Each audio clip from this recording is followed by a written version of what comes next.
So this is a video to help you revise exposure from the Apparent Conflict collection in the anthology.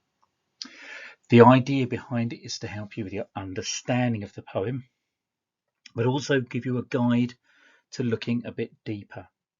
We're not going to cover everything, but the idea is that we will give you some thoughts to help you that will help you think for yourself and hopefully raise some questions in your mind as well. The best students will use these kind of ideas as a springboard to go further and kind of form their own interpretations.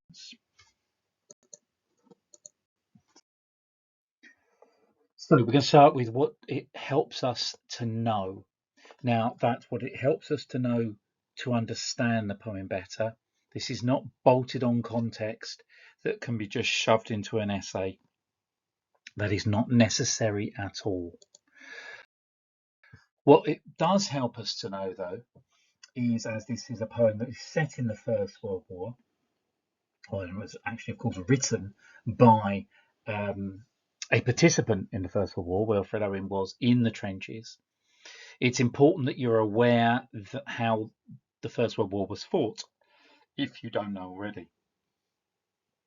That the fighting was done with the two sides dug in the trenches, shooting across at each other, and they were there even in the worst weather of winter, which is clearly relevant to what we've got. Now, in no man's land, which was the gap between the trenches, it's also important to know that barbed wire was laid because they want to make it harder to cross, because, you know, as well as shooting across from trenches to trenches, what then often happened was people ran out into no man's land to attack the opposite trench. And in trying to get through this wire, soldiers often got caught up, as any of you being through barbed wire will know yourself, and were left what they call tugging on the wire. In fact, in a lot of cases, if you just got caught up briefly, you would then often be a target for getting shot. And there were quite a lot of soldiers who ended up hanging on the wire, as they said, you know, just dead, basically, and being repeatedly shot at. Now, burying parties come in at the end of the poem. These were groups of soldiers sent out to collect as many bodies as they could from the battlefield and the trenches at certain points. Generally, burying parties were not shot at as well if they knew what they were. So these are bits that refer directly to what we're going to look at. Now, if we focus in now on what actually happens, the story of the poem, and it's not as straightforward as you may think it is to begin. Okay, so we begin with a group of soldiers, and it's all about a group of soldiers who are sat in their trenches at night. They're exhausted. They feel like they're being attacked by winds from the east, freezing winds as they usually are from the east, while the silence around them is what's keeping them awake. The sounds of the war, the shooting and bombs being thrown, whatever, seem to be in the distance to them and don't actually seem as threatening as the wind itself, and even later on the dangers that are brought by the idea the dawn is coming. Then it begins to snow, which feels even more deadly to them, even more deadly than the bullets, with the wind still attacking them. Now, it's at this stage that most people writing about this actually tend to stop, and they don't write about the rest of the poem. Now, we're talking about the story of the poem, and the importance of the poem, I think, comes in the rest of it. This sets up the situation, the circumstances they're in, the awfulness of being exposed to this kind of nature. But then they begin to go into a daydream of going home, which, of course, you'd expect is going to be something that gives them a bit of relief. But even in those daydreams, they feel that they're shut out and rejected. They can't even escape in their own dreams. The situation there tests their belief that normal life can continue even beyond what they're seeing in the rest of the world. And it challenges their faith overall. We get, at the end, another night approaching. They prepare for a frost that's going to kill many of them.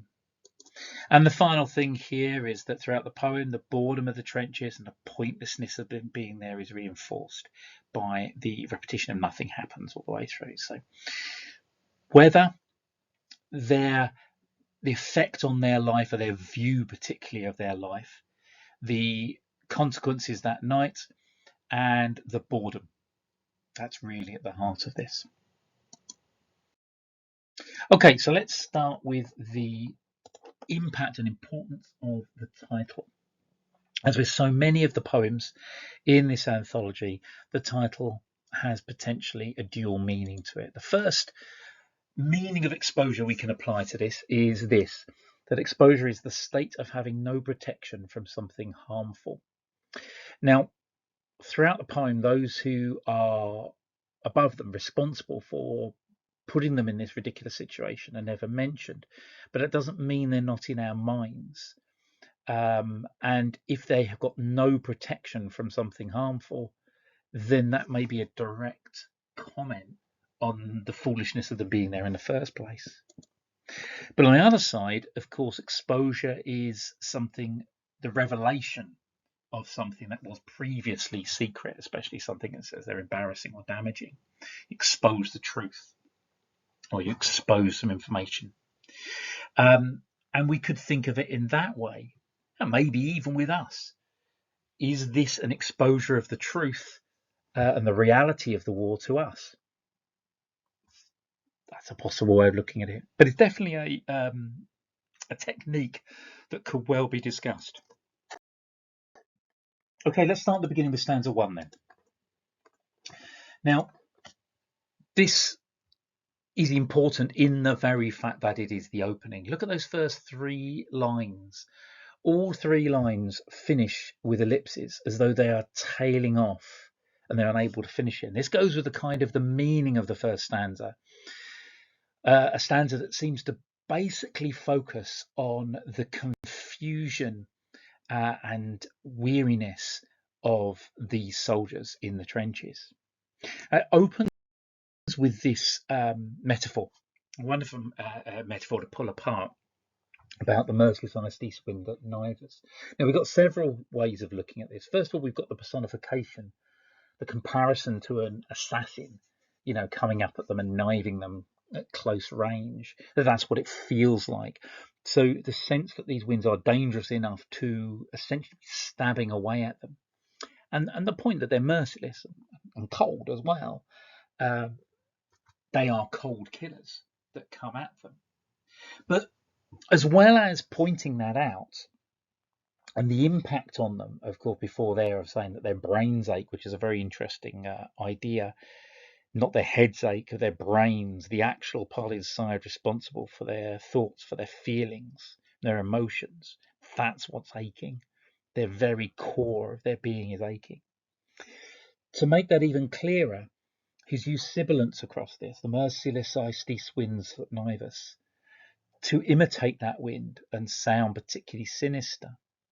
Now, following on from that impact, which seems to again tail off, as we say, we get the first in a whole group of pairings of words, a technique that's used throughout this poem, where quite often he uses paradox to emphasize particular things he's trying to get across. Now, for example, here, wearied, we keep awake. Well, that's a paradox in itself. When you're wearied, you go to sleep. Okay, your weariness doesn't keep you awake. But by placing this paradoxical idea there, again, it shows you that things are the opposite of what they appear to be here. That the tiredness seems to keep them on alert. And then there's other pairing here, and it's the second and third lines of each stanza that tend to rhyme here. So does the first and fourth quite often. The second and third have a very important rhyme. Now, he's got salient and silent and salient here. Salient being what's important, what they need to focus on. And they're confused about what they need to focus on because of the silence, or the silence seems to lead to that. And literally it says the flares do this. But the link of the two, again, the opposite to what you'd expect. You'd expect noise and chaos to confuse them. So he's very much drawing us in to this kind of strange, paradoxical world that they're living in. And to finish off the first stanza, it comes back to this point, the point behind it here, that even amongst all of this, nothing happens. He uses sibilants again here, whereby silence, sentries whisper, curious, nervous. So we get the imitation of the whispering, as so we're getting the sense of the confusion all the way through. But their nervousness, their curiousness, their fear, their worry is paired with the idea that there isn't actually anything happening. So this first stanza sets us up for a sense of the confusion that they're feeling, the way the senses are pulled apart. And that carries on in stanza 2, where we open with this confusion of the senses. Watching, we hear the mad gusts. There's two different senses. While we're watching, we hear something. And on the one hand, again, it's paradoxical, it's the confusion, it's whatever goes in, but you might also consider the fact, they're watching for the enemy, they're watching for what's there, but then they can hear the true threat around them, the more immediate threat of the wind, the distant threat of the war. The rhyme of brambles and rumbles is an interesting one as well, worth having a little look at yourself. Brambles is a metaphor here, because it seems to be referring to the brambles of the wire. Brambles quite natural, but it's using it to describe, I suppose, the thorns, the harshness of the wire that's in the middle of no man's land. But then this idea of rumbling for this distant threat that is noticed incessantly carrying on, not stopping.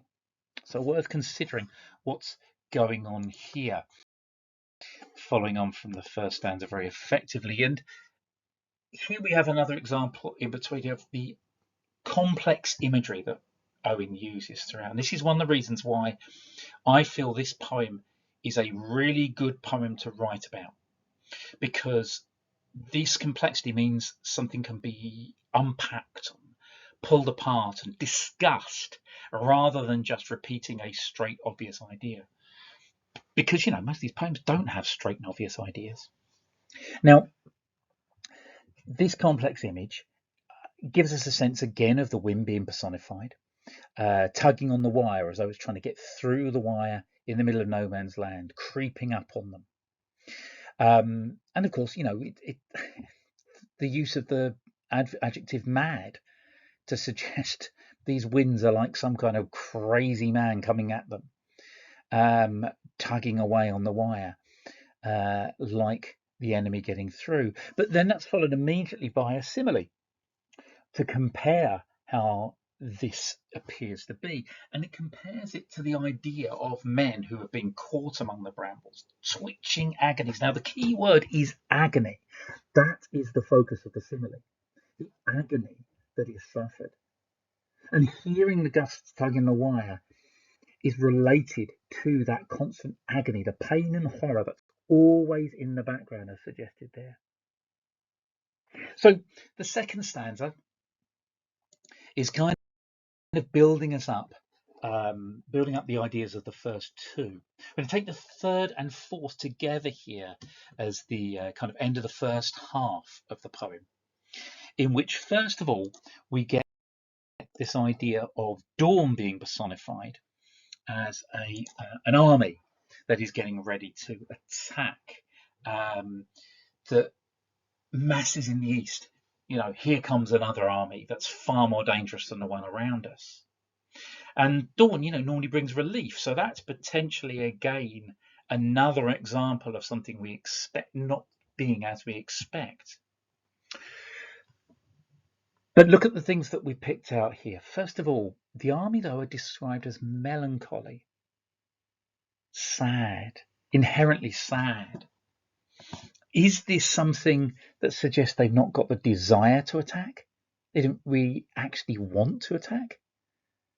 Are we seeing here that this idea of nature is the enemy? It's a reluctant enemy. It's just what happens. You could attach the repetition of ranks in the next line to the same idea. again suggesting something nature doesn't want to do, but that they're just exposed to. Or again, just the military way that dawn works. But then as we move on into the fourth stanza, we go quite heavily into this idea of sound, a technique that is used all through the poem. I mean, it's a standard thing that Owen uses in a lot of his poetry. He does like to use sound a great deal. But the importance is the effect created by this. So when we look at the sibilance of the first line, for example, sudden successive flights of bullets streak the silence. Clearly, he is imitating the sound again, using sibilance to imitate sound as he's done before, of the shots being fired at them. It's quite aggressive. It's quite dangerous. It's, as I suggested there, placing us in the battle alongside them. But the interesting thing is we are immediately told that it is not as deadly as the air with snow. And then he uses, as we see in yellow there, he uses a different kind of alliteration, a gentle alliteration, the fl sound, to imitate the snow coming down, fl, fl, fl, the gentleness of the snow coming down. But it makes his point that the soft, apparently gentle, easy thing of the snow is far, far more dangerous than the apparent danger, immediate danger of the bullets with the S sound coming through. And follows it up with the W, the w, which again is imitating the wind to a degree. The softness, the quietness, the casualness of the wind, the nonchalance, the lack of care, if you like, of the wind, are far more dangerous than the immediate thing around us. And so we end the first half with a clear picture of how this confusion, this kind of almost upside down feel of what we would expect here, has left them in this situation. Now that sets us up for this second half, which I've said before is, I feel, vitally important for you to understand. The change of direction starts immediately with just another metaphor of the weather's threat. And in fact, this is very reminiscent of the first line of the poem, where you've got the wind as an assassin. Here you've got the snow as an assassin. This use of the word stealth, a stealthy assassin, someone kind of creeping up with care and danger on you. Again, you've got the F alliteration in here to imitate the sound of the snow coming through. But this horrible image of feeling for our faces, which to me, I always picture this idea of, someone reaching around from behind and grabbing your face. But whichever way, it's a really nasty, unpleasant image based around something so gentle and apparently soft. And the effects of this then comes up under where it leaves them snow dazed. This idea of the snow going into their faces and closing their eyes, and then they drift off into a daydream of sorts. And here's where we start the change, because he uses this second, third line rhyme that we've seen so far to attach snow days to sun dozed. So that feeling of being drifting away because of the effects of the snow becomes, in their dreams, drifting away because of the sense of the sun. That feeling on a lovely hot day when the sun's on your face and it's making you drift away into your own ideas. And then we get these beautiful images. The only part of the poem where we do get it. Blossoms trickling, blackbirds fussing. Clearly this is what they are imagining. Okay, there's no blossoms trickling, we're in snow coming down. I suppose the snow has become blossoms to them as they do this. And hearing that on the blackbird, this seems to be an idealized image. And I've suggested there it may even be a kind of a picture of what this place would have been like before the war, this very spot. The beauty of nature that, war has just destroyed, essentially, and come in. They've drifted off into that beauty. But it doesn't, you'd expect it now to go off into a world of beauty in their heads that they then get brought back to the reality of the world underneath. But that's not what happens. Immediately afterwards, a dash. Is it that we're dying? That's their only conclusion from something so beautiful coming to their minds. A positive dream. Well, does that mean we're dying? That's the level we're at. Now, it takes into stanza 6, which is a vital, vital stanza for you. Right at the heart of it, I can't imagine answering on exposure ever without mentioning this stanza. We start with this image of their ghosts dragging home, and a lot of people writing about this, if they do mention this at all, well, interpretations are interpretations, but I don't see that you can suggest that they're dead at this point because of things that come afterwards. They're not dead, are they? Yeah, they could be imagining or dreaming of their deaths. I don't think they are. I think it's more a sense of detachment from who they are, but the ghosts drag home. And the importance is they go home, and what do they find? Even in daydream, there is no relief.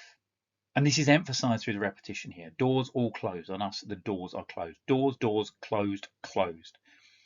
They are shut out of their own homes, even in their own imaginations. There is no place for them there in their own heads. Now, when we look further here, we see at the beginning this, again, complex image, as I suggest here, that seems to be describing the home fires as they see them through the window. But it's noticed they only glimpse them. Okay, they barely even get to see them. Now, comparing the kind of coals of the fire, the burning coals of the fire, to jewels, crusted dark red jewels, is on one level, I suppose, fairly obvious, suggesting that warmth is like a precious stone to them. It's like it's worth everything to them. But jewels are cold. So is that reminding that it's the warmth that is the important bit, not just the home? Or is it suggesting even within there the coldness is there? It's worth considering that. It's dark red jewels that are being used. And then it goes on to give us this sense of who has got the house now, crickets and mice. It appears the obvious thing is, right, okay, nature has taken over. They've gone off to this unnatural war. We've already seen that nature is dominating them.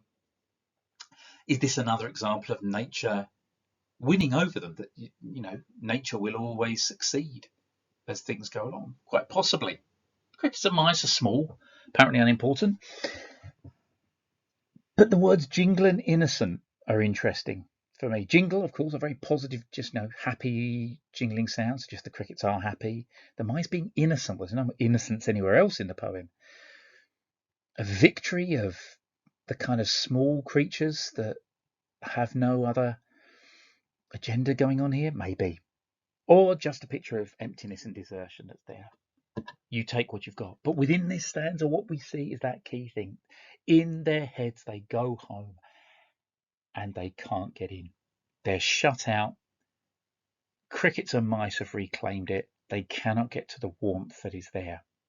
This is the effect of what they've been living in. That even in their imaginations, they cannot get anywhere. So we move on to stanza 7. Now, this is a stanza that I will honestly say to you is probably, in my mind, one of the most difficult, if not the most difficult part of any poem in the anthology. It's expressed so strangely, since we believe not otherwise. It doesn't really seem to make any sense. And then you throw in the nor afterwards. We seem to have an awful lot of issues with what's negative and what's not negative here.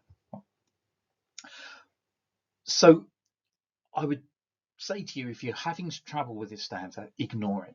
It's not needed for the interpretation. If you've got stanza 6 and you've got that idea, this just takes it a bit further forward. You don't need to address this. If you wish to, though,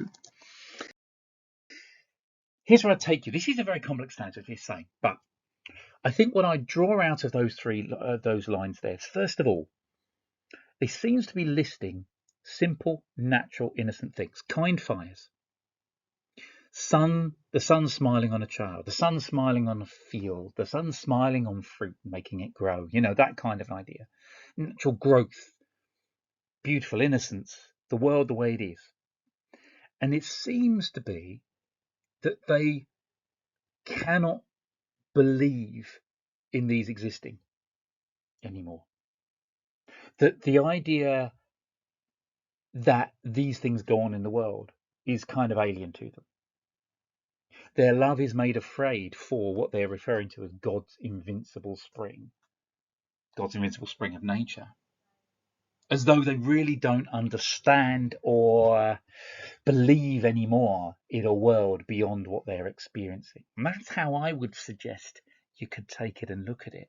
And it leads us into this line: therefore not loath we lie out here, therefore we're born. Loathe, like in the idea of loathing somebody, really, really despising, hating them. They're not loath. The suggestion to me, they're not really bitter about it, because they don't believe it anymore. They don't feel bitter about it. They just lie there. Therefore we're born. I read the sense that this is the reason they were born.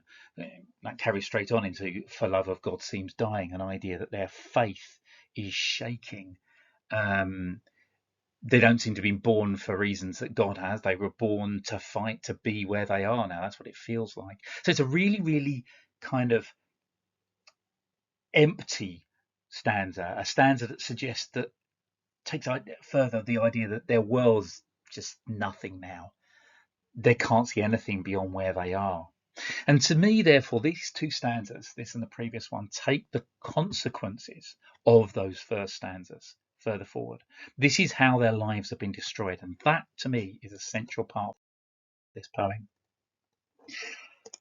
Finally, in stanza 8, we're brought back to a sense of the idea that they're all going to die, or a load of them are going to die in the frost.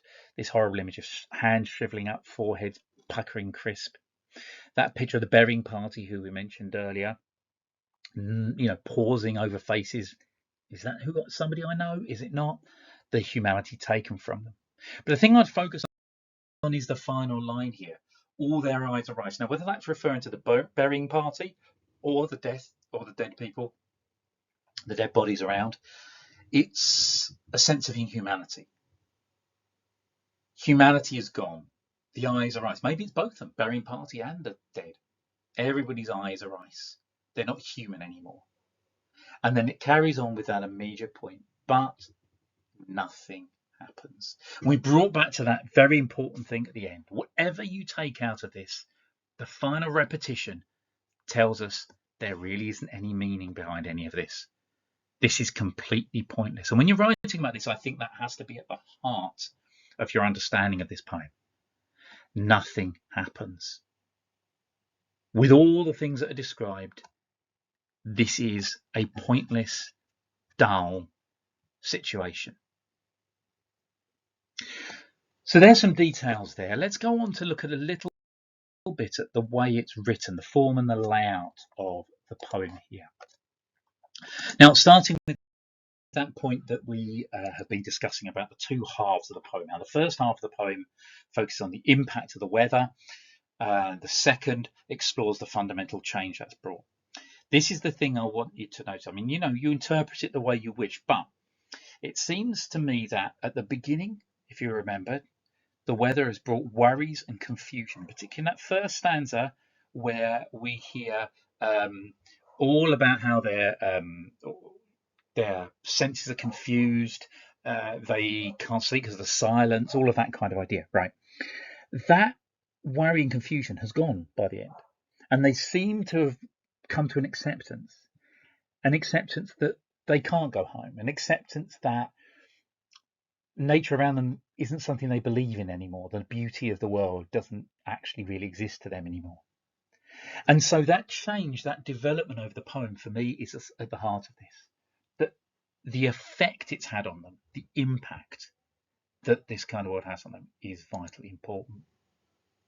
Now, second point, of course, I'm sure have noticed it's from a plural first-person perspective.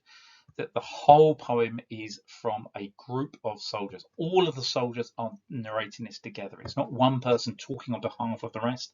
It is we the whole way through. And that's key to the impact on the poem and any interpretation you have, that this is something that is a shared experience. They are all experiencing it together. Even those dreams, they are all experiencing those. Now, this is something we see a similar approach in Storm on the Island. We see Charge of Light Brigade using them as a similar thing, again, a plural experience. But, you know, Storm on the Island does come from a first person perspective, just refers to we. So it is one person talking on behalf of others. Charge of Light Brigade is distant. So even though the soldierry as a whole, it is not their own point of view.